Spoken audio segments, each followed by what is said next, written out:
नमस्कार. मी भाऊ तोरसेकर. तुम्ही बघत आहात प्रतिपक्ष. मित्रांनो, कुठलीही संघटना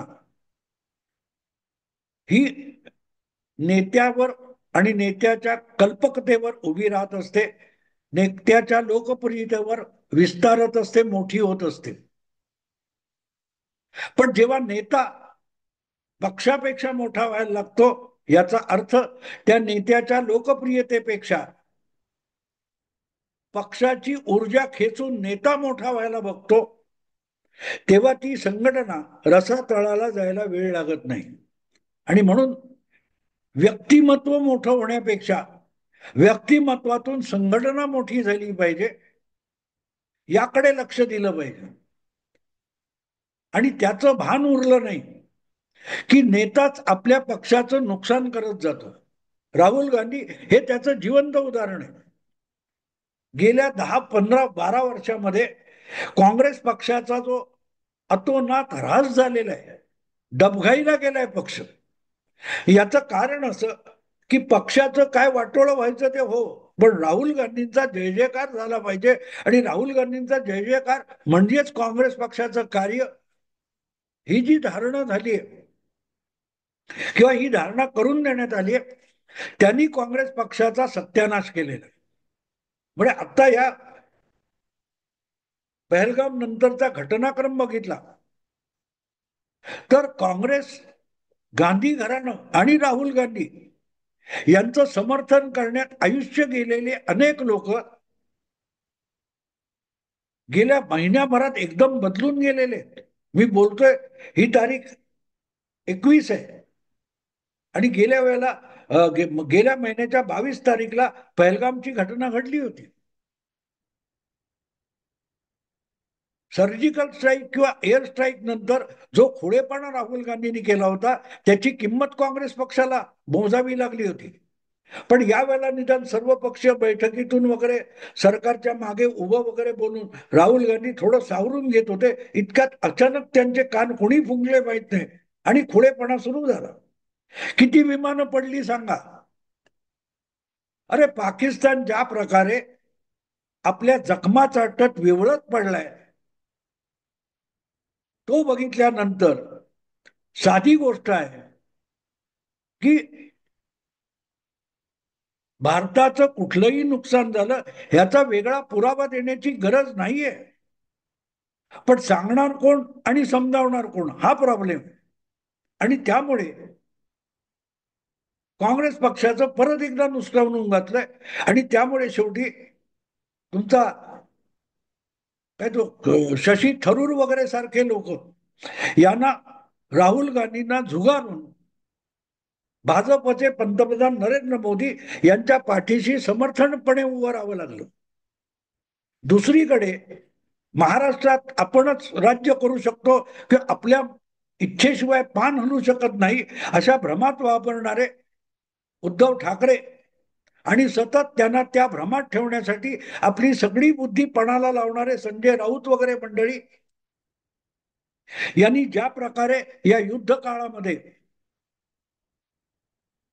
भूमिका मांडलेल्या आहेत, त्यांनी शिवसेना उभाठाची उरली सुरली लोकप्रियता किंवा प्रतिष्ठा सुद्धा लयाला गेल्यासारखी आहे. ही वेळ अशी आहे की जगासमोर आपण अखंड एक देश आहोत आणि एक कुटुंब आहोत हे दाखवण्याची अगत्याची गरज आहे. अशा वेळेला ज्या प्रकारे संजय राऊत वक्तव्य करतायत, त्यातून त्यांना तोंडगशी पडायची वेळ आलीच. पण शरद पवारांना सुद्धा जाहीरपणे संजय राऊत यांची कान उघडणी करण्याची वेळ आली. आणि शेवटी त्यांच्या पक्षाचे सर्व पक्ष प्रमुख उद्धव ठाकरे यांना सुद्धा संजय राऊतना बाजूला करून त्या प्रियंका चतुर्वेदी यांना परदेश दौऱ्यावर जाण्यासाठी पाठिंबा देण्याची वेळ आली. इथे गंमत कळते की तुम्हाला दुसरा कोणी हरवू शकत नसतो, इतके तुम्ही स्वतःला सहजगत्या हरवू शकत असता.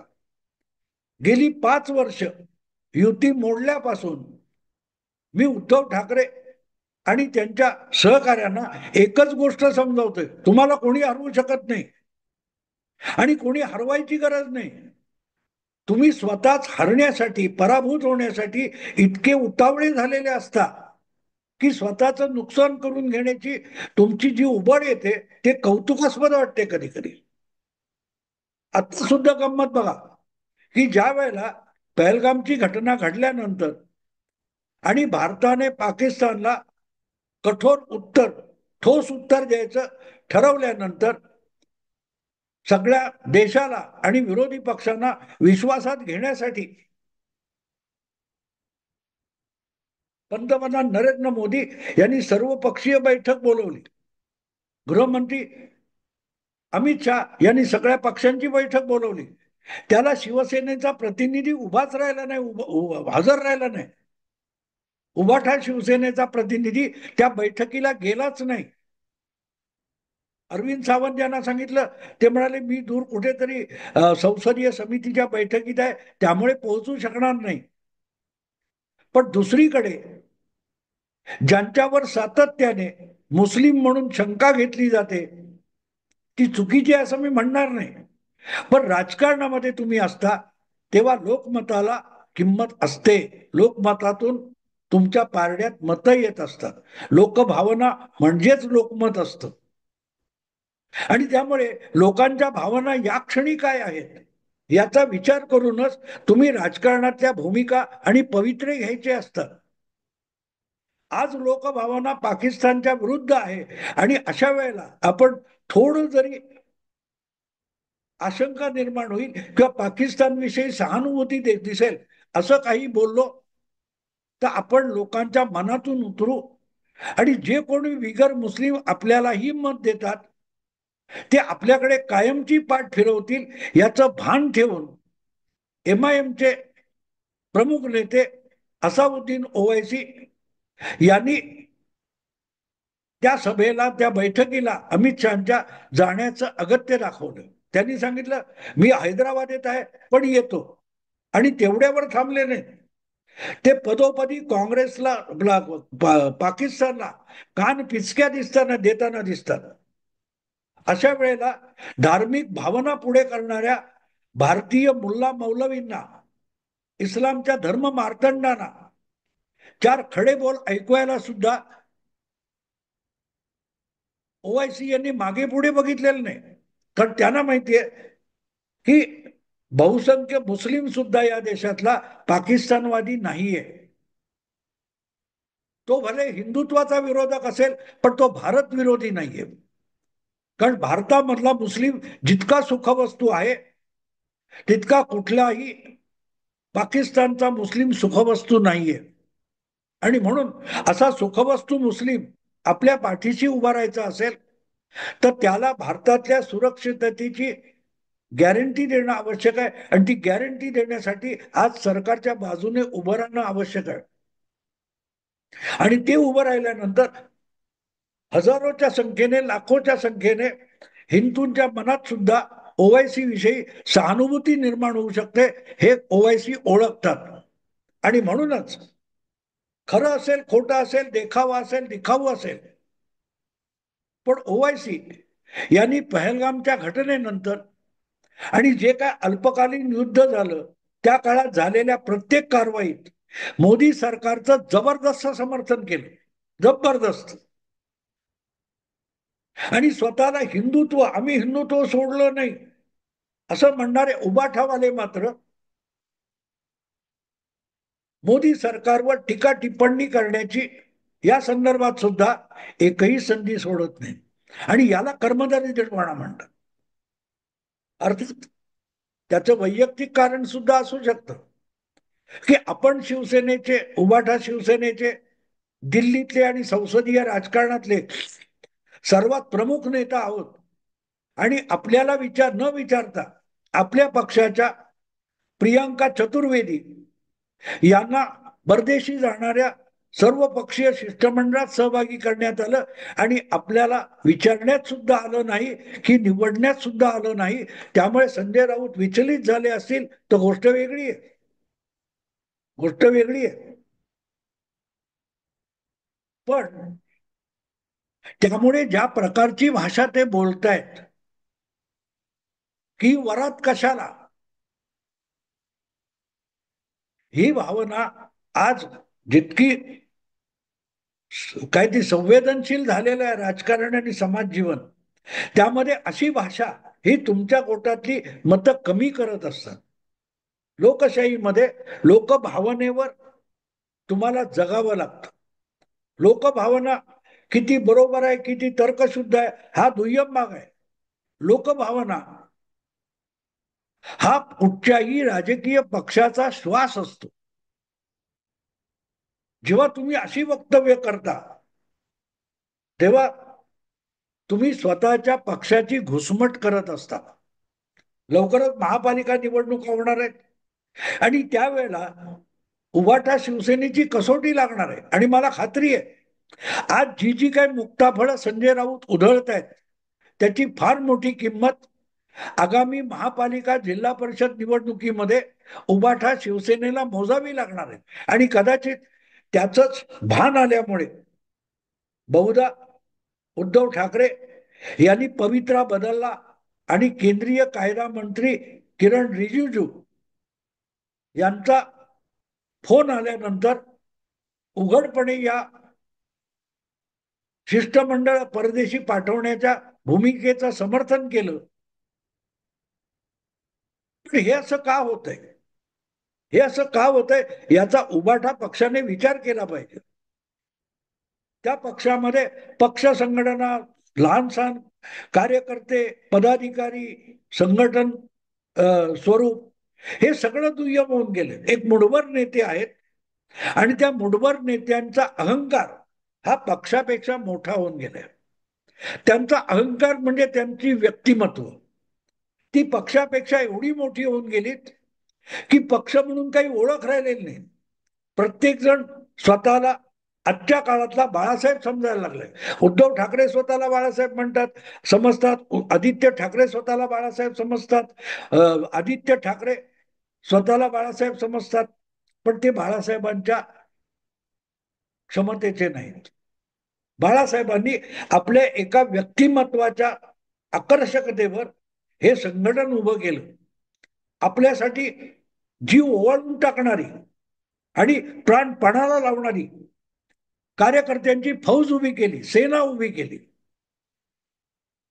दुसरीकडे आपण बघू शकतो की गेल्या 10 वर्षामध्ये नरेंद्र मोदी यांच्या लोकप्रियतेचा आधार घेऊन अमित शहा सारख्या संघटकाने देशाच्या कानाकोपऱ्यात भारतीय जनता पक्ष नेऊन ठेवला. ओरिसा किंवा त्रिपुरा, बंगाल यासारख्या अतिशय दुर्गम भागामध्ये, म्हणजे भाजपसाठी दुर्गम, जिथे भाजपची पाळंमुळं रुजणं सुद्धा अशक्य आहे असं म्हटलं जात होतं, अशा ठिकाणी सुद्धा मोदींच्या लोकप्रियतेवर भाजप स्वार झाला आणि पक्ष संघटना उभी राहू शकली.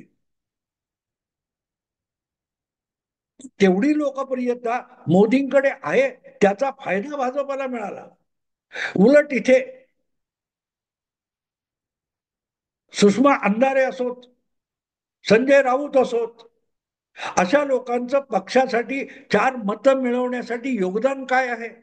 उलट यांची निरर्थक बडबड पक्षासाठी येणारी मतं सुद्धा लाथ मारून दूर हाकून देतात. त्याचा तोटा पक्षाला भोगावा लागतो. पण आपल्या व्यक्तिमत्वाचा जो अहंकार आहे तो अहंकार दुखावला की पक्ष बुडाला तरी चालेल, या भूमिकेत जेव्हा तुम्ही जाता तेव्हा तुमच्या पक्षाला दुसऱ्या कोणी हरवावं लागत नाही, नुकसान करावं लागत नाही, कारण तुम्हीच पक्षाच्या जीवावर उठलेले असतात. 2019 विधानसभेचे निकाल मी सातत्याने परत परत सांगतो. उभाठा शिवसेनेचा ऱ्हास किंवा अखंड शिवसेनेचा ऱ्हास त्या निकालानंतर सुरू झाला. आम्हाला मुख्यमंत्री पद देणार की नाही हे सांगा, नाही तर आम्ही दुसऱ्या टोकाचा निर्णय घेऊ. हे करताना आपण मतदाराच्या, सामान्य जनतेच्या भावना पायदळी तुडवतोय याचं भान उद्धव ठाकरेंना राहिलं नाही. बाळासाहेबांच्या पाया पडत होता की नाही, बाळासाहेबांचा ऐकत होता की नाही, बाळासाहेबांचा शब्द अंतिम होता की नाही, मग आता बाळासाहेबांचा मुलगा म्हणून माझा शब्द अंतिम माना, हा जो हट्ट उद्धव ठाकरे करत राहिले, तिथे त्यांनी व्यक्तिमत्व मोठं केलं आणि आपल्या व्यक्तिमत्वाच्या अहंकारासाठी पक्षाच्या नुकसानाची चिंता सुद्धा केली नाही. तिथे शिवसेनेचा ऱ्हास सुरू झाला होता. 2.5 वर्ष तुम्ही मुख्यमंत्रीपदी बसलात, पण त्यानंतर पक्षाची घसरगुंडी किती झाली आहे बघा. आणि हे सगळीकडे होतं. हे फक्त उद्धव ठाकरे यांची चूक दाखवायची म्हणून मी सांगत नाही. 2014 मध्ये तेलंगणामध्ये नव्या पक्षाची सत्ता आणणारे चंद्रशेखर राव यांनी सगळा पक्ष आपल्या व्यक्तिमत्वाभोवती इतका लपेटला की बाकी पक्ष संघटना याला काही किंमत राहिली नाही. आणि मग तो व्यक्तिगत अहंकार होता, तो एक कुटुंबाचा अहंकार झाला आणि पक्ष ही एका चंद्रशेखर राव कुटुंबाची मालमत्ता होऊन गेली.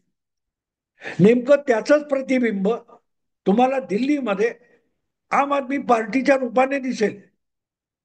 केजरीवाल यांनी एका चळवळीतून उभा केलेला पक्ष हा आपली व्यक्तिगत मालमत्ता असल्यासारखा वागवला आणि हळूहळू करत त्यांच्या व्यक्तिमत्वाची झळाळी गेली आणि अहंकार सामान्य जनतेला त्रासदायक ठरू लागला. तेव्हा त्याच जनतेने, ज्याने केजरीवाल यांना एक महान व्यक्तिमत्व बनवलं होतं, त्यांनीच केजरीवाल हे व्यक्तिमत्व जमीनदोस्त करून टाकलं. आज केजरीवाल हे नाव 2 महिने 3 महिने उलटून गेले. दिल्लीत कोणाच्या तोंडी नाही, कोणाच्या कानी नाही, माध्यमात बातमी नाही. पक्ष रसातळाला गेला. सांगायचा मुद्दा असा की ह्याची जाणीव ओवायसी नाही, किंबहुना कुठल्या वेळेला एक है तो सेफ है हा योगींचा जो नारा आहे तो राष्ट्रीय भूमिका म्हणून स्वीकारायचा, हे योगींचा कट्टर विरोधक असलेल्या असाउद्दीन ओवायसीला कळतं. पण उद्धव ठाकरे, आदित्य ठाकरे, संजय राऊत यांना कळू शकलेले नाही. फरक तो आहे.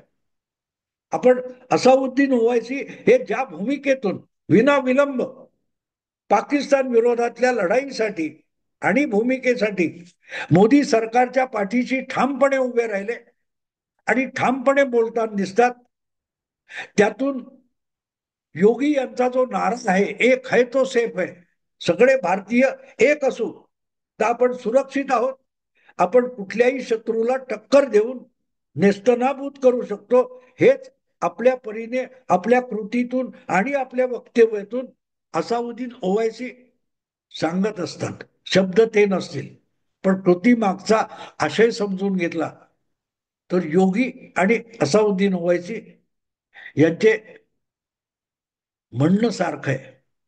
आणि नेमकी तीच गोष्ट ना उद्धव ठाकरेंना समजली, ना उबाठाच्या नेत्यांना समजली. आणि तिथेच उबाठाचं नुकसान झालं. कधी विरोध करायचा आणि कधी नाही करायचा, कुठल्या परिस्थितीत करायचा आणि कुठल्या परिस्थितीत विरोध नाही करायचा, याचं भान सुटलेलं आहे. बस मोदी, अमित शहा, भाजप म्हटलं की नाक मुरडायचं, लबडतोब नाक मुरडायचं. या उबाठाच्या पक्षाला किंवा नेत्यांना आज आपली आवड निवड राहिलेली नाही. म्हणजे त्यांची एखादी आवडती गोष्ट सुद्धा मोदी सरकारने किंवा भाजपने केली तरी ते नाक मुरडणार, कारण ती भाजपने केलेली आहे, ती भाजपने केली आहे. आणि इथे सगळी गडबड होते, इथे सगळी गडबड होते.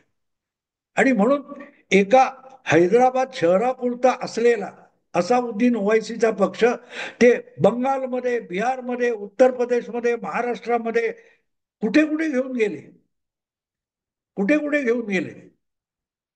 आणि गेली 25-30 वर्ष उद्धव ठाकरे आहेत,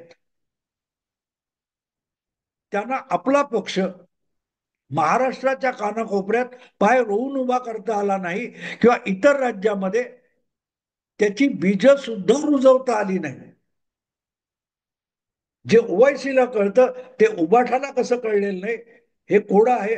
तुम्हाला त्याचं उत्तर सापडलं तर शोधा. मी आता इथे थांबतो. आवडलं लाईक करा, शेअर करा आणि प्रतिपक्षाला सबस्क्राईब करा. नमस्कार.